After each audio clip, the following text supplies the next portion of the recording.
जय हिंद दोस्तों, आपका स्वागत है हमारे JMR एजुकेशन चैनल पे। आज मैं आप लोगों को नारीवादी सिद्धांत बताने वाली हूँ। ठीक है, चलिए स्टार्ट करते हैं। नारीवादी सिद्धांत क्या है, विवेचना करें। ठीक, नारीवादी सिद्धांत महिला उत्पीड़न के, इसका इंट्रो पहले देख लेते हैं कि नारीवादी सिद्धांत क्या है। जैसे नारीवादी सिद्धांत, ठीक, नारी नारी मतलब क्या हो गया, स्त्री। स्त्रीवाद मतलब क्या होता है, विचार। नारी मतलब स्त्रियों पर विचार। ठीक है, नारीवाद का अर्थ ही होता है स्त्रियों पर विचार करना। ठीक, और सिद्धांत मतलब एक दर्शन, एक मार्ग, या किसी चीज़ पे, इन लोगों पे बना हुआ सिद्धांत जो प्रूफ हो, वो सब। ठीक है, लेकिन जो नारीवादी सिद्धांत ये टोटल है, यानी नारीवादी सिद्धांत का अर्थ होता है कि जैसे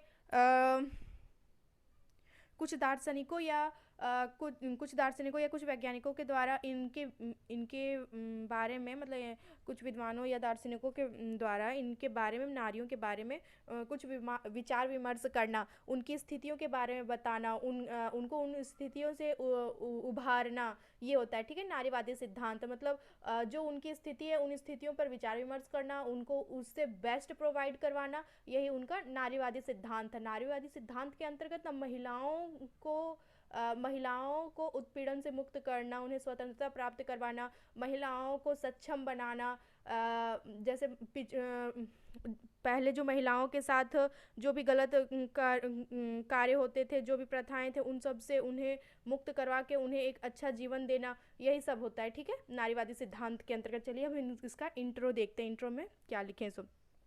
नारीवादी सिद्धांत महिला उत्पीड़न के विभिन्न पहलुओं को समझने की दिशा में एक प्रयासरत, एक गतिशील और निरंतर परिवर्तित होने वाली विचारधारा है। ठीक, मतलब क्या है कि नारीवादी सिद्धांत जो है वो महिला उत्पीड़न के जो विभिन्न पहलुओं हैं, मतलब महिलाओं के उत्पीड़न के जो अलग अलग पहलू हैं, उन चीज़ों को समझने की एक दिशा है। ठीक, ये नारीवादी सिद्धांत में मतलब उनके उत्पीड़न को बताया गया है। ठीक, और इस चीज़ को समझने की दिशा के साथ साथ ये एक प्रयासरत, गतिशील और निरंतर परिवर्तित होने वाली विचारधारा है। और इसी मतलब उस जो उत्पीड़न है उस चीज़ में मतलब परिवर्तन करने के लिए एक विचारधारा के रूप में नारीवादी सिद्धांत है। ठीक है, इस सिद्धांत के तहत महिलाओं की स्वतंत्रता व समानता की बात की गई है। इस सिद्धांत के तहत क्या है ना कि महिलाओं की जो भी स्वतंत्रता और समानता है उस चीज़ की बात की गई है, जिनमें व्यक्तिगत, राजनीतिक और दार्शनिक पहलू भी शामिल है। जिसमें क्या है कि व्यक्तिगत, राजनीतिक और दार्शनिक पहलुएं भी क्या है, शामिल है। न्याय के लिए महिलाओं को स्वतंत्रता व समानता दी जानी चाहिए। मतलब न्याय के लिए जो है ना, वो महिलाओं को क्या करना चाहिए कि स्वतंत्रता और समानता दी जानी चाहिए। ठीक है, पारिवारिक, सामाजिक और राजनीतिक क्षेत्र में महिला को पुरुषों के बराबर स्थान मिल सकता है। मतलब पारिवारिक हो या सामाजिक हो या राजनीतिक क्षेत्र में, उन सारे क्षेत्रों में ना पुरुषों के समान ही महिलाओं को भी अधिकार मिल सकता है, उनको भी स्थान मिल सकता है। ठीक, जिसके लिए निम्नलिखित सिद्धांत अनुपालन आवश्यक है। जिसके लिए ना बहुत सारे सिद्धांत है जिसका अनुपालन करना आवश्यक है। ठीक है, चलिए स्टार्ट करते हैं इसके सिद्धांत को।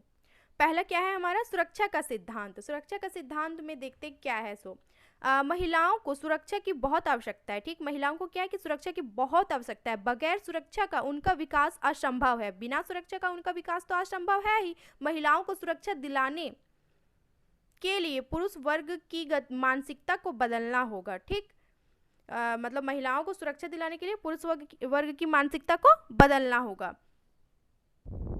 इस क्षेत्र में एक महिला को दूसरी महिला का सहयोग करना होगा। इस क्षेत्र में एक महिला को दूसरी महिला का सहयोग करना चाहिए। ठीक,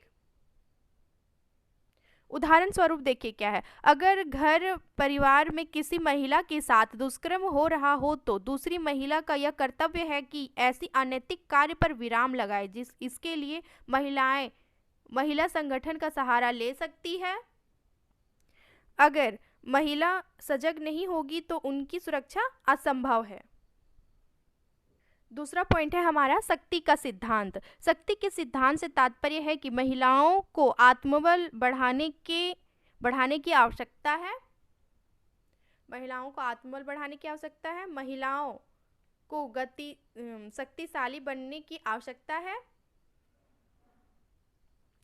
अपने आप को स्वतंत्र और समान रूप से निरूपित करने के लिए अपनी शक्ति में वृद्धि करनी चाहिए। जब तक महिलाएं स्वयं के लिए नहीं लड़ेगी तब तक समाज उनकी और ध्यान नहीं देगी। ठीक, माँ, बेटी, सास, बहू सबको एकजुट होकर समाज का मुकाबला करना चाहिए। ठीक है, मतलब क्या है कि महिला स्वयं में एक शक्ति है। महिलाओं को अपनी सुरक्षा या अपनी जैसी महिलाओं की सुरक्षा के लिए खुद सजग होना पड़ेगा। वे खुद इस पे कार्य करें तभी महिलाएं क्या हो सकती है, शक्तिशाली हो सकती है। ठीक। आपसी भाईचारा का सिद्धांत, महिलाओं को एक दूसरे का पूरक होना चाहिए, महिलाओं को एक दूसरे का पूरक होना चाहिए। परिवार में कई संबंध विद्यमान रहते हैं, पति पत्नी, पिता पुत्री, भाई बहन, भाभी देवर का। अगर अपने परिवार की महिलाओं के प्रति सहानुभूति रहे तब उनके साथ कुछ गलत नहीं हो सकता।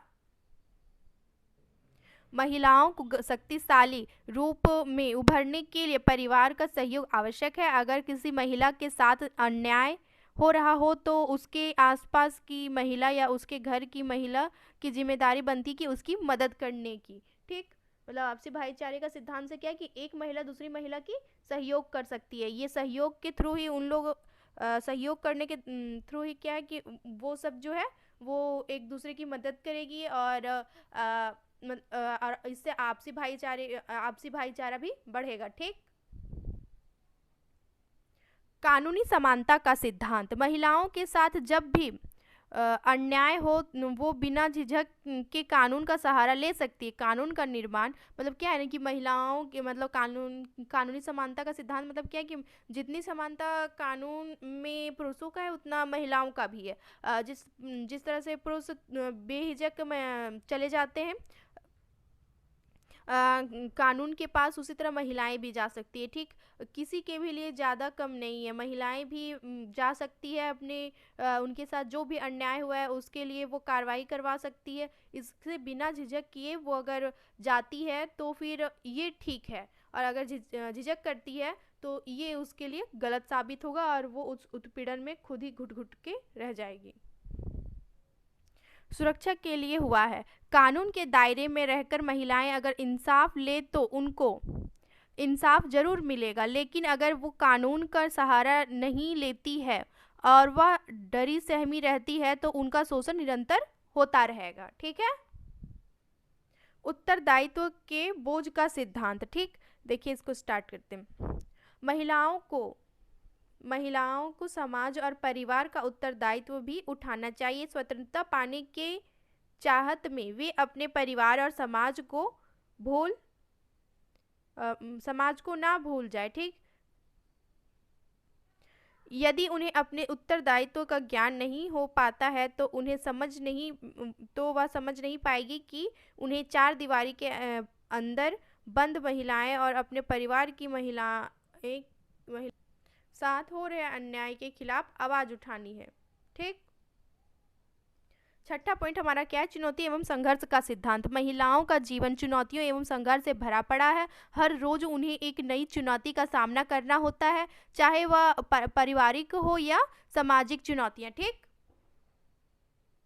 उन्हें डरने की तनिक भी आवश्यकता नहीं है। उन्हें इसके लिए अपने अंतर्मन को जागृत करना होगा। उन्हें सामाजिक, आर्थिक, राजनीतिक क्षेत्र की चुनौतियों का सामना करने के लिए शिक्षित होना अति आवश्यक है। बगैर शिक्षा के वे उचित अनुचित का भेदभाव नहीं कर सकती है। मंत्रणा का सिद्धांत। मंत्रणा मतलब होता है बात विचार करना किसी भी टॉपिक पे। ठीक है। चलिए स्टार्ट करते हैं इसको। समय समय पर एक महिला को दूसरी महिला से विशेष मुद्दे पर मंत्रणा करनी चाहिए। इसके लिए एक महिला को अनेक महिलाओं से जुड़ा होना चाहिए।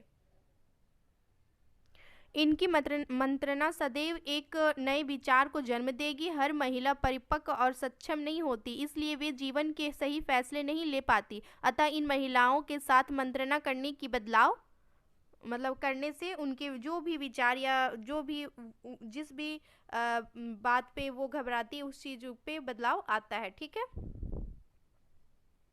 शिक्षा एवं उपदेश का सिद्धांत। महिलाओं का शिक्षित होना इसलिए आवश्यक है कि वे अपने बच्चों को शिक्षा का महत्व समझा सके। जब महिला शिक्षित होगी तब वह समाज में